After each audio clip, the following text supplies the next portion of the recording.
আমি शुभेंदु अधिकारी। पश्चिम बंगाल की राजनीति में आज वो हुआ है जिसकी कुछ साल पहले तक किसी ने कल्पना तक नहीं की थी। कोलकाता के परेड ग्राउंड में भारतीय जनता पार्टी के नेता शुभेंदु अधिकारी ने पश्चिम बंगाल के मुख्यमंत्री पद की शपथ ली और इसी के साथ बंगाल में पहली बार बीजेपी की सरकार आधिकारिक तौर पर सत्ता में आ चुकी है।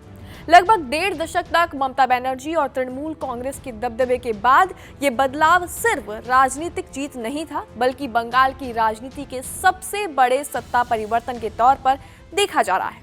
सबसे ज्यादा चर्चा उस चेहरे की हो रही है जिसने कभी ममता बनर्जी के सबसे भरोसेमंद नेताओं में जगह बनाई थी, लेकिन आज वही नेता बीजेपी के पहले मुख्यमंत्री बन चुके हैं। जी हां, हम बात कर रहे हैं बंगाल के नए मुख्यमंत्री शुभेंदु अधिकारी की। और आज की इस रिपोर्ट में हम आपको बताएंगे बंगाल के नए सीएम यानी नए सत्ता केंद्र की पूरी कहानी।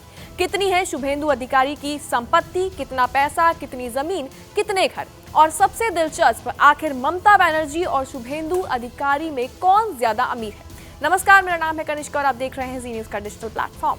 शुभेंदु अधिकारी का राजनीतिक सफर काफी दिलचस्प रहा। बता दें कि पूर्वी मिदनापुर के राजनीतिक परिवार से आने वाले शुभेंदु अधिकारी के पिता शिशिर अधिकारी 3 बार सांसद रह चुके हैं। उनके भाई दिव्येंदु टीएमसी से सांसद रह चुके हैं, जबकि शुभेंदु अधिकारी बीजेपी में सक्रिय यानी कि एक्टिव रहे हैं। शुभेंदु अधिकारी ने अपने राजनीतिक करियर की शुरुआत कांग्रेस से की थी, लेकिन बाद में ममता बनर्जी के साथ तृणमूल कांग्रेस में वो शामिल हो गए थे।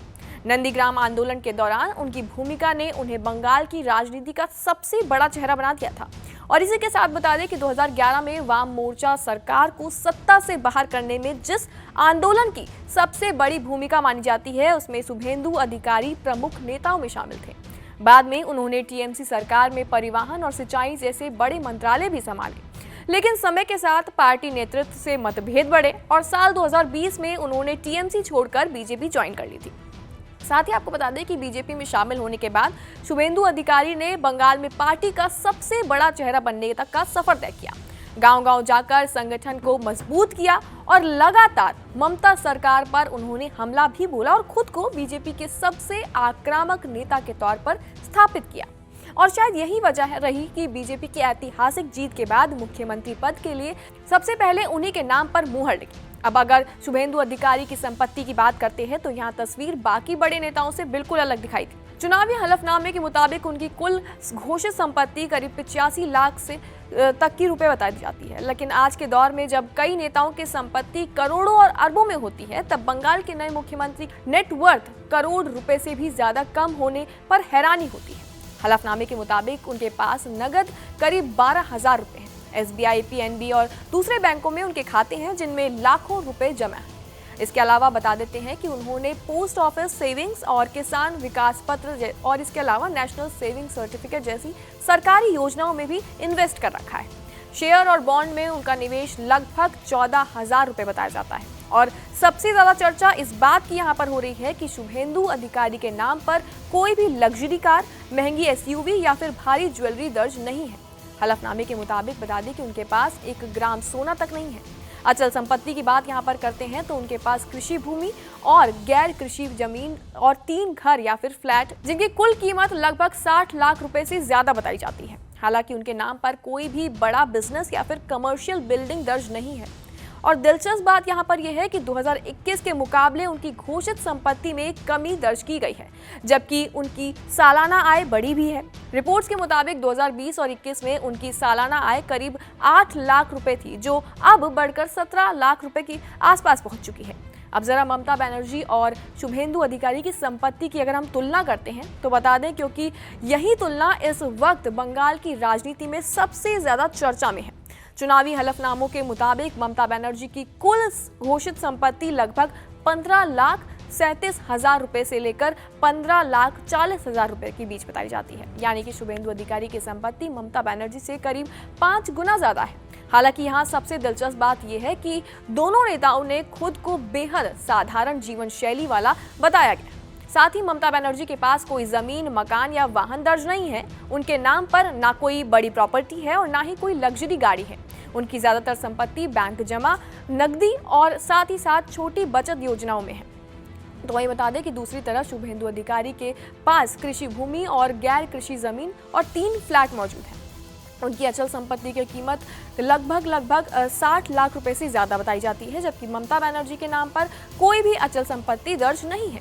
चल संपत्ति की अगर बात करते हैं तो शुभेंदु अधिकारी के पास करीब 24 लाख रुपए से ज्यादा की चल संपत्ति है, जिसमें बैंक बैलेंस, निवेश और LIC शामिल है।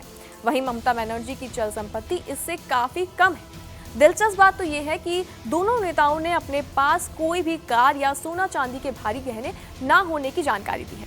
दोनों नेताओं पर किसी भी तरह का बड़ा कर्ज नहीं है। हालांकि बता दें कि अगर वार्षिक आय के मामले में ममता बनर्जी और शुभेंदु अधिकारी से आगे दिखाई जाती है। 2024 और 25 में ममता बनर्जी की घोषित वार्षिक आय करीब 23 लाख रुपए बताई गई है, जबकि शुभेंदु अधिकारी की आय करीब 17,38,000 रुपए की रही है। शुभेंदु अधिकारी की पढ़ाई की बात अगर यहाँ पर करते हैं तो उन्होंने नेताजी सुभाष ओपन यूनिवर्सिटी से पोस्ट ग्रेजुएशन की है। साथ ही राजनीति में बेहद व्यस्त रहने के बावजूद उन्होंने अपनी पढ़ाई जारी रखी। साथ ही अब बात उन नेताओं की भी करते हैं जिनके साथ आज बंगाल में मंत्री पद की शपथ हुई। शुभेंदु अधिकारी के साथ दिलीप घोष, अग्निमित्रा पॉल, अशोक कृतनिया, निषद प्रमाणिक और सुधीराम टुडू ने मंत्री पद की शपथ ली। बीजेपी के पहले बंगाल मंत्रिमंडल में इन नेताओं को बेहद अहम माना जा रहा है। दिलीप घोष की अगर हम बात करते हैं तो वो लंबे समय तक बंगाल बीजेपी के प्रदेश अध्यक्ष रहे और संगठन को मजबूत करने में उनकी बड़ी भूमिका मानी जाती है। चुनावी हलफनामे के मुताबिक दिलीप घोष की कुल संपत्ति करीब 2 करोड़ रुपए बताई जाती है। उनके पास कृषि भूमि और कोलकाता में फ्लैट भी दर्ज है। उनके साथ साथ बता देते हैं कि उनकी पत्नी की संपत्ति मिलाकर यह आंकड़ा और भी बढ़ जाता है। दिलीप घोष ने अपने हलफनामे में खुद को कर्ज मुक्त बताया है। अग्निमित्रा पॉल की अगर हम बात करते हैं तो वो फैशन डिजाइनर से नेता बनी और इसके बाद पिछले कुछ सालों में बीजेपी का बड़ा महिला चेहरा बनकर उभरी है। उनके हलफनामे के मुताबिक अगर हम बात करते हैं तो उनकी कुल संपत्ति लगभग 3.5 यानी 3.8 करोड़ रुपए बताई जाती है। रिपोर्ट्स के मुताबिक पिछले 5 सालों में उनकी चल संपत्ति में काफी ज्यादा तेजी से बढ़ोतरी हुई है। उनके नाम पर करोड़ों की चल और अचल संपत्ति दर्ज है, जबकि उन पर कुछ देनदारियां भी दिखाई जाती हैं। निषद प्रमाणिक की बात करते हैं तो पहले केंद्र सरकार में गृह राज्य मंत्री भी रह चुके हैं और उत्तर बंगाल में बीजेपी का बड़ा चेहरा माने जाते हैं। अशोक कृतन्य और सुधीराम टुडू संगठन के जमीनी नेताओं में गिने जाते हैं और साथ ही बता दें कि आदिवासी तथा ग्रामीण क्षेत्रों में बीजेपी को मजबूत करने में उनकी अहम भूमिका भी रही है।